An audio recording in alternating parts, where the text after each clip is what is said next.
What motivates a serial killer? For some, it's sheer hatred against humankind. He was punishing those who had the good fortune to be raised in a warm, loving home. Some of these murderers seek revenge for an abusive childhood. They're destroying him out of a need for vengeance. And then there are others who just simply love to kill. Israel Keyes killed because he enjoyed it. He got adrenaline rush from it. He loved the thrill of it. What creates these cold-blooded monsters? What drives their work psyche? Now, the actual voices and visions of serial killers. Once I started, and there was nothing else like it. Plunge us deep inside their complex and twisted minds.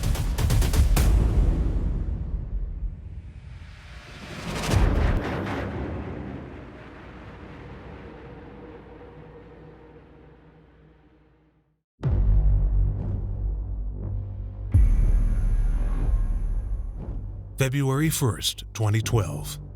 It's a cold winter's night in Anchorage. A heinous crime is about to be committed.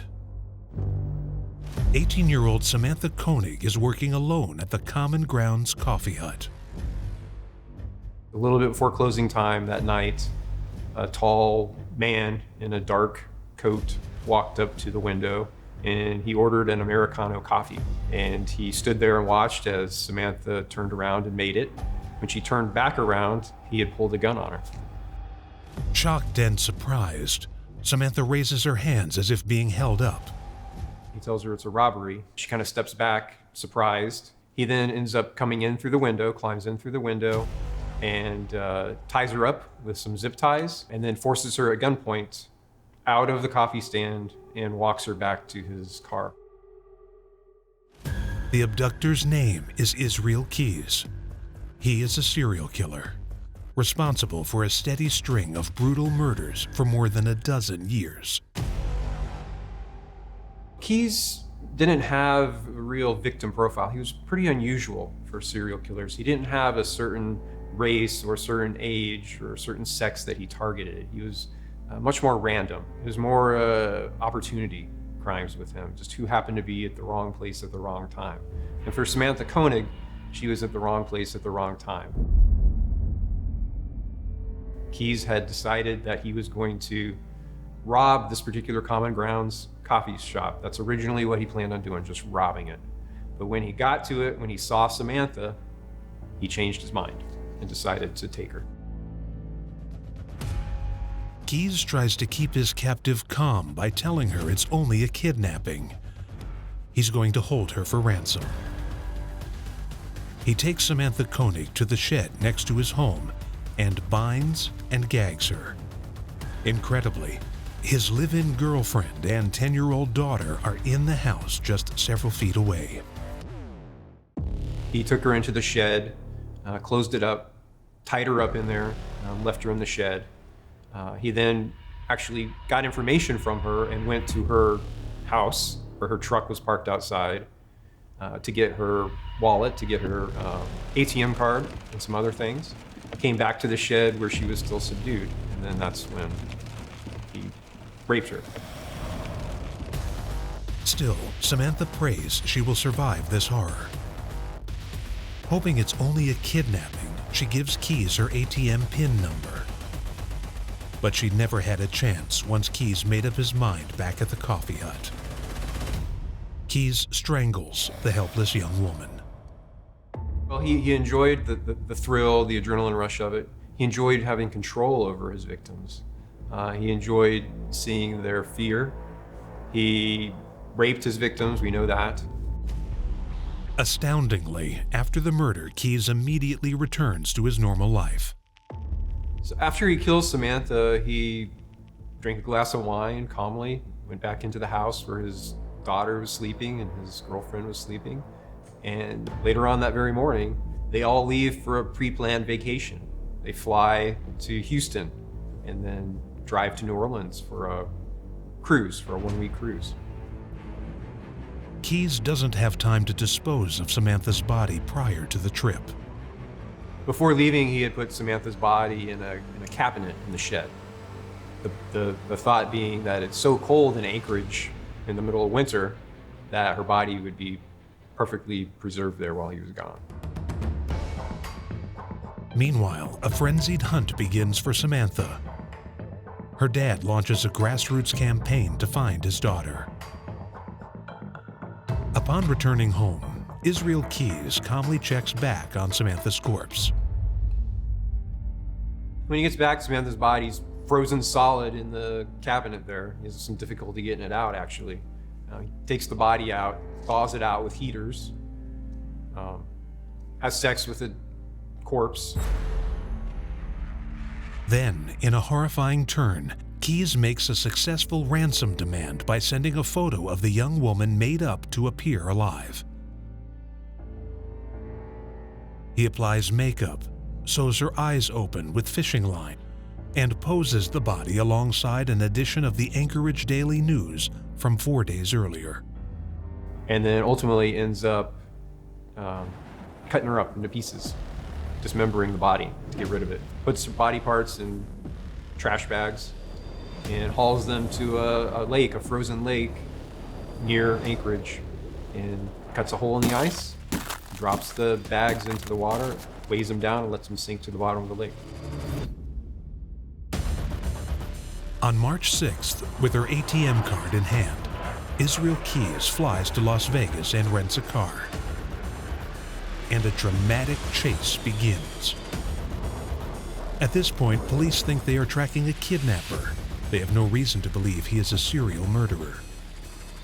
They have no clues to his identity and no concept of the enormous depth of his crimes. Keyes is a 34-year-old psychopathic serial killer, and like so many of these monsters, he's able to commit these grisly crimes while still carrying on a normal life. Somehow he was able to just maintain this dual existence, having these two separate identities, the one of the family man, the devoted father, and the one as the killer. Detective Malcolm Ryman encountered these types of violent psychopaths for over 30 years as a New York City Police Department homicide investigator. He specialized in sexual predator and serial killer cases. People expect to see serial killers as being some type of drooling maniac, creepy, maniacal person, and it's not really the case. And what you'll often find is they're charming, articulate, friendly, normal people. The FBI defines psychopathy as a personality disorder manifested in people who use a mixture of charm, manipulation, intimidation, and sometimes violence to control others and satisfy their own selfish needs. Psychopathic serial murderers have no empathy for their victims and no remorse for their crimes. And sadly, they're surprisingly hard to spot.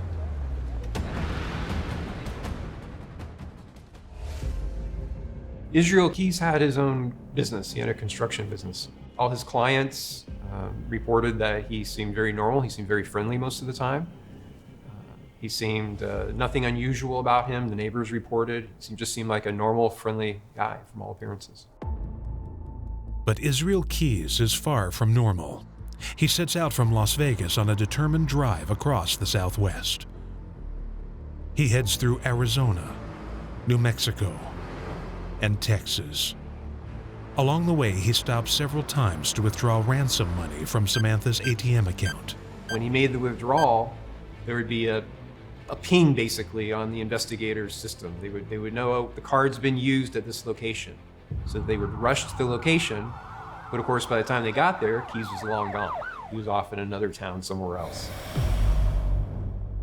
Investigators still have no idea who the kidnapper is, what kind of car he's driving, or if Samantha is with him on his journey. Meanwhile, Samantha's disappearance has now gained national attention, fueled by her father's relentless efforts to save his daughter. Israel Keyes is cleverly staying one step ahead of law enforcement. But then, the man known as the most meticulous serial killer of the 21st century makes an uncharacteristic mistake. And police uncover shocking truths about this heartless serial killer. Alaska serial killer Israel Keyes abducts 18-year-old Samantha Koenig and brutally rapes and murders the young woman. He stashes her body in a cabinet and calmly leaves on a family vacation. Upon his return, he dismembers the corpse and drops the remains in a frozen lake, but still convinces her father and the police she's only been kidnapped. Now, law enforcement is tracking Keyes through the southwest United States by the use of Samantha's ATM card, hoping she is still alive. What's going on inside the warped mind of this killer, and what drives him towards these heinous acts? Keyes is energized by his crime and craves more thrills. Well, in addition to using the ATM card while he was in Texas, Keyes also decided he was going to rob a bank. This is something he'd done before. He'd robbed several banks before in the past. He found a house in a small town in Texas, Laredo, Texas. He broke into the house, burglarized it for what he could, and then set it on fire. And the point of setting it on fire was for diversion. So in other words, he planned on the fire drawing out the police from the nearby town so that he could then go to the town and rob the bank, which he did. He went and robbed the bank in Laredo, Texas. The anonymous murderer continues across the Southwest. But finally, investigators catch a break. It's an uncharacteristic slip-up for a killer whose precise planning has kept him under the radar for many years. At one of his ATM withdrawals, the security camera catches a glimpse of Keyes' rental car. It's a white 2012 Ford Focus. And it wasn't until they got the video of his rental car that they had something concrete they could actually search for. So then the FBI put out a bolo, be on the lookout for this 2012 white Ford Focus. On March 13th, a Texas highway patrolman spots the white Ford in the parking lot of a Quality Inn motel in Lufkin, Texas. Keyes got in the car, drove off, and they pulled him over. In the car, they found, in addition, obviously, to the strangeness of this driver having an Alaska driver's license, they also found Samantha Koenig's cell phone. They found Samantha Koenig's ATM card, a gun, cash with the ink stain on it from robbery, and they knew they had their guy.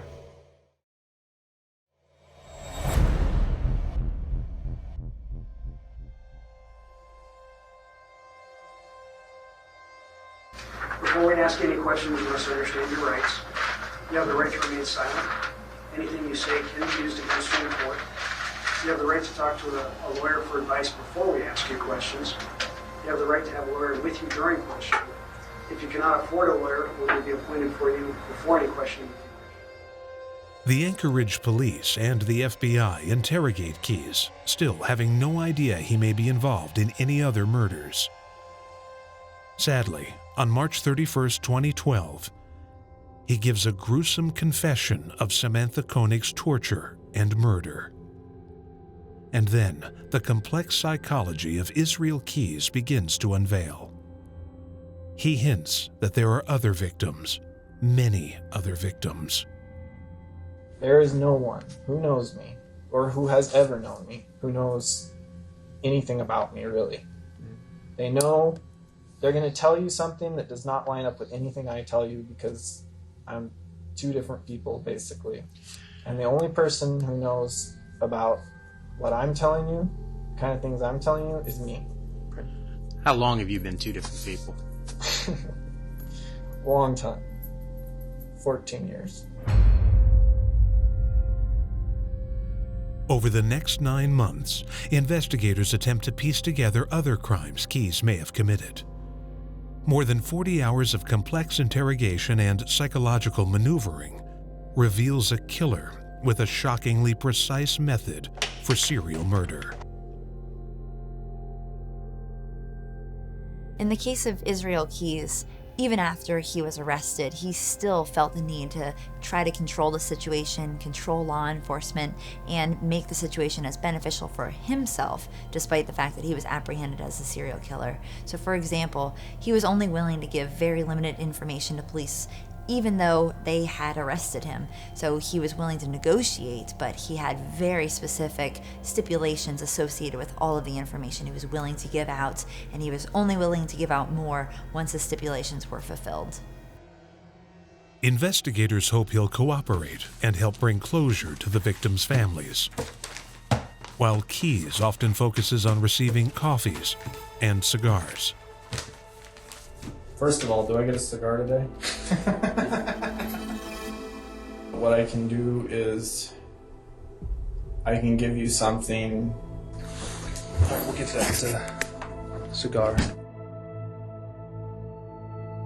There was a bank robbery in Tupper Lake. That was me, and I'm sure it was probably the only bank robbery in that town for a while. So. Security cam photos confirm Keyes' account. The investigators and Keyes share a laugh about using real hair for his disguises. Keyes' response is chilling. You use real hair. Where do you buy real hair? You don't have to buy real hair to get real hair. Fair enough, I guess. You just take it, don't you?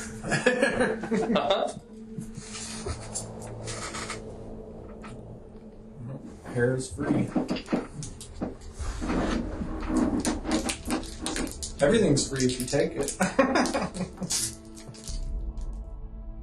He wanted to have control. He seemed to enjoy toying with the investigators as well. He would generally allude to certain crimes without giving details or specifics, leaving the investigators wanting more and more from him and kind of drawing them along that way. Interrogating these cunning serial killers can be very challenging for investigators.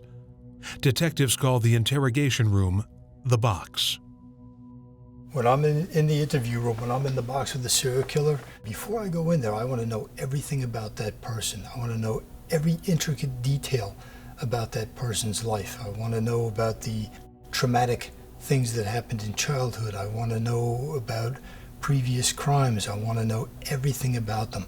I want them to feel transparent. I want them to feel like there's nothing that they can hide from me that either I know or I'm going to find out.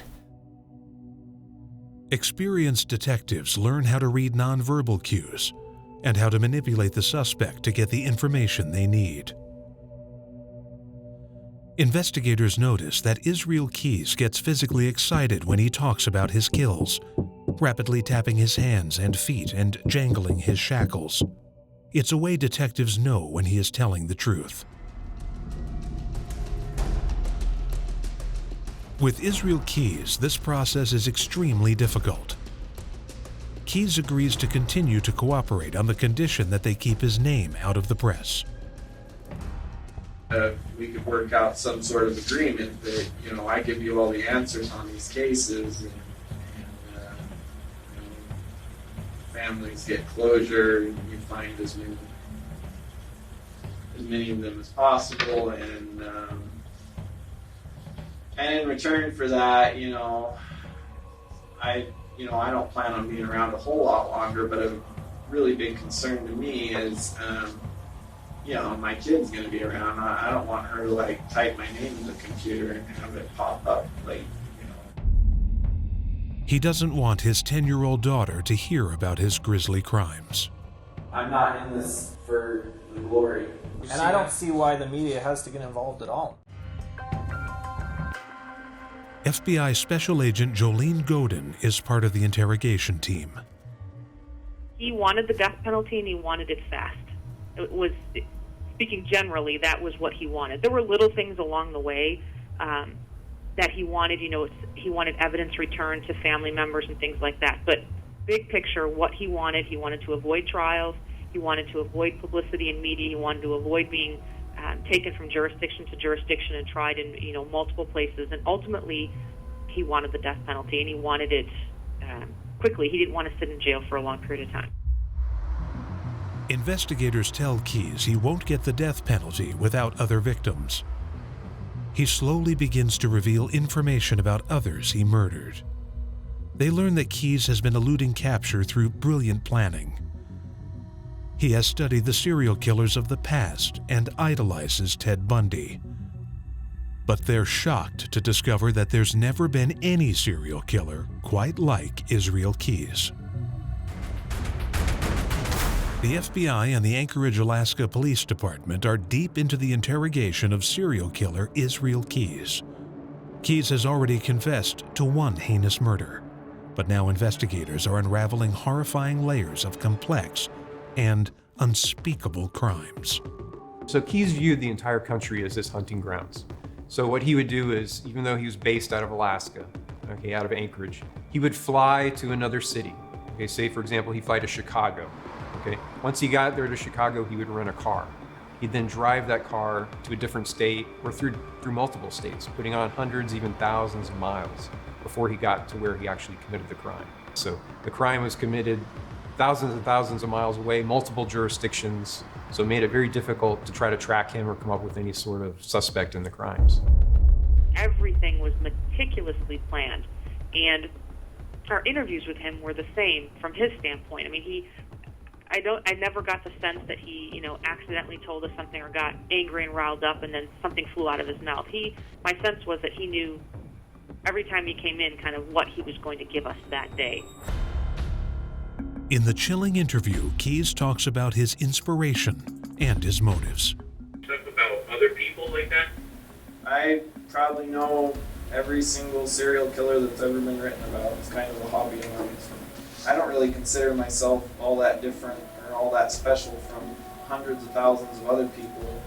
All you have to do is type in a word search on any given porn site, and there's all kinds of people who have fantasies about rape and bondage and kinds of things that I take to another level. I think with me it's a combination of things. It's not just about the sexual fantasies, and it's definitely not just about the money, and it's not just about the adrenaline, but it's all of those things together, and that's what I get out of it. And once I started doing, once I started, and there was nothing else like it. In his intricate planning, Keyes even goes so far as to bury pre-packed murder kits in at least 5 states around America.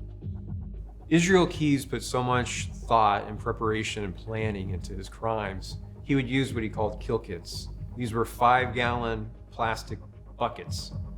He would then put certain things in the buckets that he wanted to use for his crimes. He would put guns in the buckets, he would put ammunition in the buckets, he would put zip ties in the buckets, he would put tape in the buckets, flashlights, whatever he thought he would need. He'd then seal up the bucket and bury it in the ground. He did this in multiple states. He did it in New York, he did it in Vermont, he did it in Washington, he did it in Alaska. Then he would return to these sites, sometimes years later, and dig up the bucket, get the items out, and then use them for the crime. He even included caustic chemicals like Drano and lye to help dispose of the bodies. The kits allowed him to travel without any weapons or tools to avoid security concerns at airports. Keyes referred to his kits as buried treasures. Investigators find that Keyes uses guns to control his victims, but that's not how he likes to kill. Keyes takes investigators through the killing of Bill and Lorraine Currier in Essex, Vermont in June of 2011. 4,000 miles from Anchorage.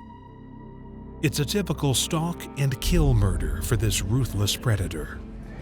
The Curriers were chosen mostly at random. And I say mostly at random because there was a little bit of a criteria involved. Not for the victims themselves, not for the Curriers themselves, but for their home. Keyes had certain things he was looking for that particular night. He wanted a 1-story building. He wanted a home with an attached garage. He wanted a home that it looked like there weren't any children there. And unfortunately for the Curriers, Their home fit the profile to a T. He called it a blitzkrieg attack. He broke in through the garage. No one could see him. It was an attached garage, so he broke in the window in the garage door, broke into the kitchen of the house, immediately stormed into the Keys' bedroom and surprised them, subdued them, and took them away.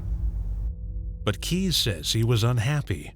It didn't go according to his plan, and he had to shoot Bill Courier.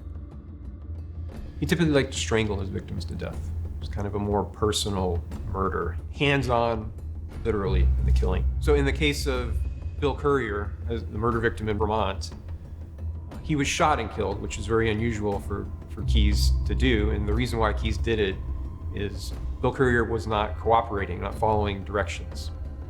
Ultimately, it was the loss of control of the situation. There was screaming and shouting and was not following instructions, not following directions from Keys. And this loss of control angered Keys. It pissed him off. And he reacted violently, shot him multiple times. Keys states he was disappointed because he had other plans for Bill Courier. He never specified what the other plans were, but implied in that is that there was definitely some sort of torture that was in mind.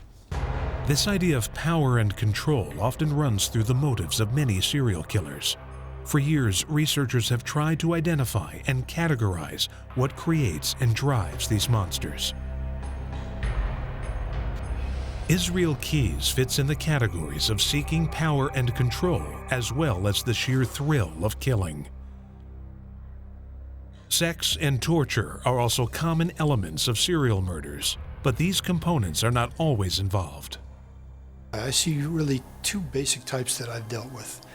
And the first type being a sexual predator hunter who's going out and hunting down victims, seeking them out, and deriving some type of sexual pleasure in victimizing them. And then you have another type of serial killer who's exacting some type of revenge. It's a revenge killer. They're getting revenge from rejection, alienation, perceived slights against a group of people, and they're destroying them out of a need for vengeance.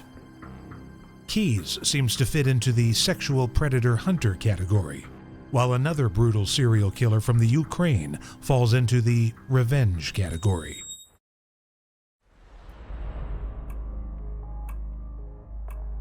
Anatoly Onoprienko took the lives of at least 52 innocent victims.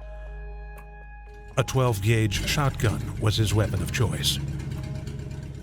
Serial killer who was not oriented toward sexual homicide so much as just plain misanthropic killing of one person after the other would be this fellow Anatoly Onoprienko from the Ukraine. Onoprienko's grisly crime scenes appear to express pathological rage against families, a hatred spawned by his own troubled childhood. When Onoprienko was just 4 years old, his mother died. His older brother stayed on with his father, but Anatoly was placed in an orphanage. Apparently, this abandonment fuels his homicidal rage. He developed a hatred, for how he was raised and for mankind in general. He would often invade a house in these small town places and kill all the people in the house, sometimes several all at once, and then burn the house down in order to further get back at the people who had the advantage of living in a nice home, which he never could do, so that he was punishing those who had the good fortune to be raised in a warm, loving home. Many serial killers claim they are on some kind of mission, driven by psychotic visions or voices. To commit such crimes, you have to be given the right. But I can't prove who gave me the right. Maybe God gave me the right. How can I prove it when, for example, there are 6 billion people on Earth who claim to have seen God, but they can't prove it? But maybe I've seen God. Maybe I've received a concrete task from him, but I can't prove it. Well, psychosis is more of there's a break with reality. The person views reality in a significantly different way than persons around them. They may have delusions, which are beliefs that have no basis in reality. They may experience voices that no one else around them hears. They may see things that no one else around them sees. They may be actually very disorganized in their thought. There's a clear break with reality. They're seen as mentally ill. Serial killers sometimes fake psychosis in order to escape the death penalty. Onoprienko tried to use insanity as his defense, but the courts felt he was faking his mental illness, and he was sentenced to death. There's no one course that makes an individual turn into or become a criminal. There's no one individual path. There's different things you want to look at, and that one is the family dynamics, the relationship with the family, the mother, the father, the relationship the mother and the father have with themselves. Some experts believe Keyes' unconventional childhood played a role in fueling his desire to kill. Israel Keyes grew up in a remote forest outside the small town of Colville, Washington.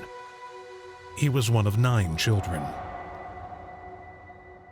His family belonged to a strict religious group called the Ark, a church associated with racist and anti-Semitic theology. He was homeschooled and had little chance to socialize with other kids. He insists he wasn't abused or neglected as a child. But could the extreme isolation in his childhood be what transformed him into a monster? Serial killer Israel Keyes has operated completely under the radar for decades. His precise planning has allowed him to murder an untold number of victims without leaving a hint of a trail. Now investigators are interrogating the killer to attempt to determine the depth of his crimes and the motives behind his depravity. It seems a strange childhood may have played a role. Keyes grew up in the isolated woods outside of the small town of Colville, Washington. He enjoyed hunting and once remarked he would kill anything with a heartbeat. I've known since I was 14 that there was things that I thought were normal and that were okay that nobody else were normal and okay. There were some friends staying with us, and there was a cat of ours that was always getting into the trash, and we all went up into the woods and took a piece of parachute cord, tied it to this tree, and I shot it in the stomach. That was pretty much the last time anybody went in the woods with me. Well, when he was young, when he was about 19 or 20, Keyes committed his first violent crime against another person. He was watching a girl tubing on a river in Oregon from the woods, and he decided that he was going to take her and kill her. And he took the girl, grabbed her when she was separated from the people she was with. He grabbed her off the tube, dragged her up, and raped her, but then decided to let her go. Is it just a dreadful childhood that turns these people into serial killers? The often asked question is whether it's nature or nurture. Is it a result of their upbringing, or are they born to kill? That's a great question. I think that question is currently hotly debated, and it's something that it's been questioned now over about 250 years. Is someone born a criminal? Is someone made a criminal? Behavioral studies theorize that the serial killer's dysfunctional childhood may lead to this, a cold-hearted lack of empathy. Most research that I've seen has suggested it's the interaction between nature and nurture. It's the biological tendencies combined with the right environment to allow them to act out on those tendencies. If they have a predisposition to, let's say, be impulsive or be unempathetic or to commit crimes, parents could help neutralize that. But if they have that tendency and they have very bad parents, you can imagine that that tendency could just run wild and be exacerbated. I think absolutely that there is something innate, there is something intrinsic, something that's within somebody to become a serial killer. I think that an environmental stimuli certainly can trigger it, and there are certain traits that or occurrences that will happen to somebody that may trigger it. But the bottom line is it's got to be something within them to make them that way. Israel Keyes develops his love for killing very early in life, and he continues honing his murderous craft. Understanding Israel Keyes' motives for killing presents a complex puzzle for law enforcement. Another notorious serial murderer from Great Britain displays a similar psychopathic love of killing.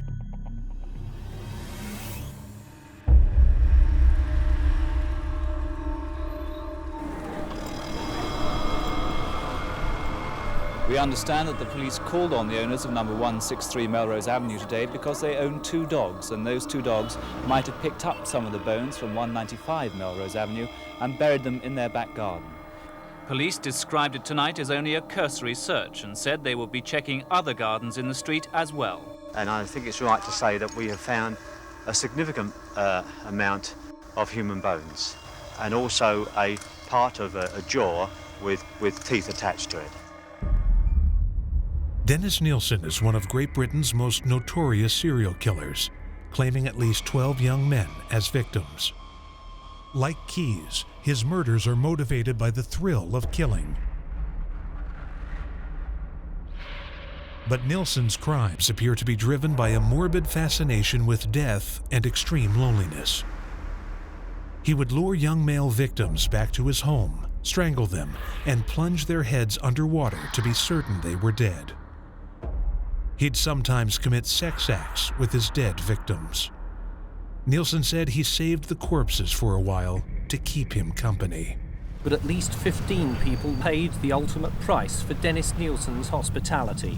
He killed them, he chopped up their bodies, and he then burned, boiled, or buried the pieces. 12 of the 16 murders happened at Nielsen's flat in Melrose Avenue, North London. Each time he hid the body under the floorboards. Nielsen was asked by police how many bodies were under the floorboards at any one time. He replied, "I didn't do a stock check or anything, it's all a bit of a jumble." Like Israel Keyes, Nielsen shows no mental break with reality. He displays clear and calculating thought. In 1983, after 5 years of killing, plumbing clogged with human remains and the body parts found by the dogs lead to Nielsen's capture. When asked about his motive for murder, Nielsen says, "Well, enjoying it is as good a reason as any." In 1998, after his troubled childhood, Israel Keyes joins the Army. He starts to drink heavily and enjoys the company of prostitutes. But he also learns more valuable skills to help him intensify his experiences. He's enlisted in the Army when he was about 20 years old. He was stationed at Fort Lewis, Washington, and so he learned survival skills certainly in the Army. He learned how to handle weapons in the Army. These sorts of skills that he would then put to use for committing his crimes later on. It was during this time he meets Tammy Hawkins, and together they have a daughter. After the Army, he lives with Tammy and his daughter in the lush forests of Washington's Olympic Peninsula, and it's thought that there he puts his hunting skills to the test on human beings. So Keyes would typically try to find areas that were isolated. Parks were one of his favorite areas to scout, to stalk people. He would then wait for people to show up. He would follow them, he would track them as necessary, and then surprise them. It appears Keyes murders 4 victims in the forests of Washington state, often disposing of the bodies in remote mountain lakes. His murders continue for more than 14 years, and law enforcement has no idea there's even a killer at large. Then in February 2012, Keyes kills Samantha Koenig close to home in Anchorage, Alaska. A rare impulsive decision for this calculating murderer.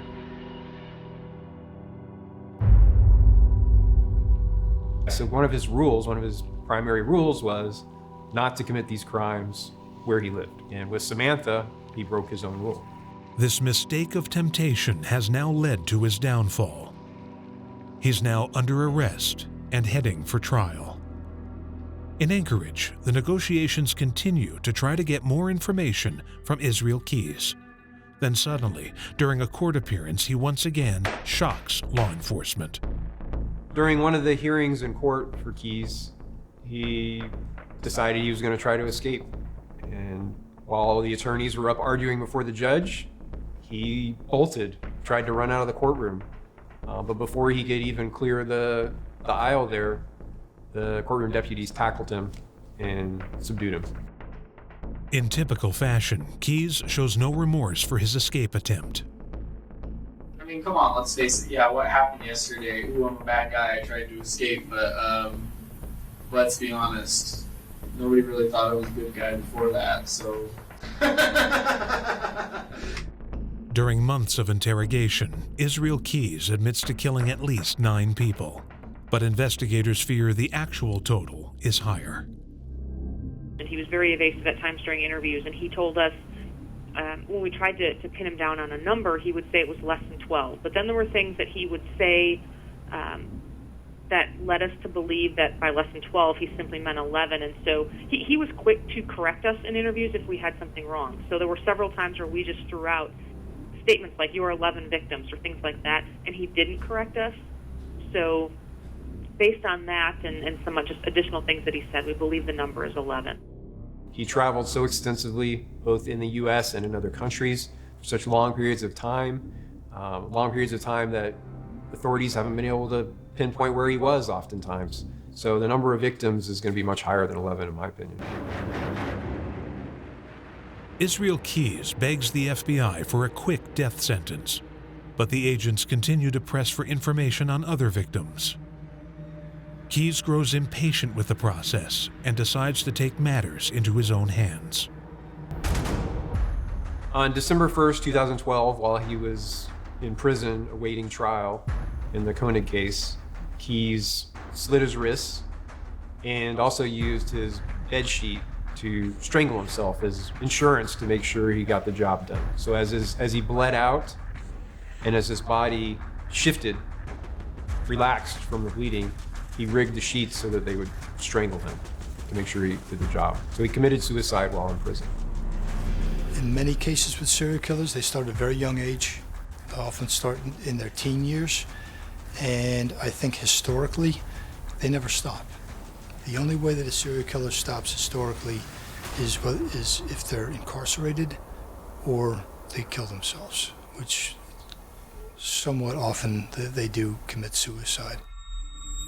Crumpled inside the blanket on Keyes' deathbed is a blood-stained suicide note.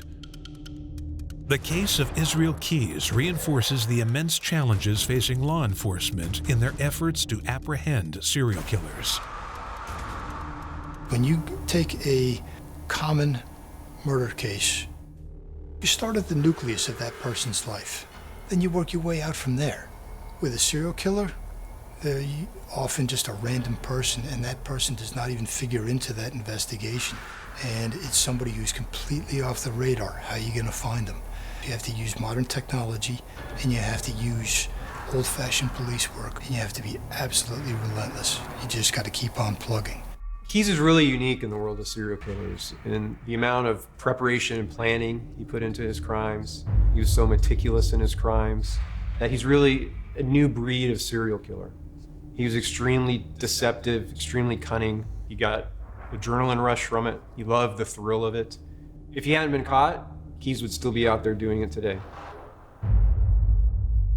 As a serial killer and as an individual, Keyes was deceptive and cunning as the devil.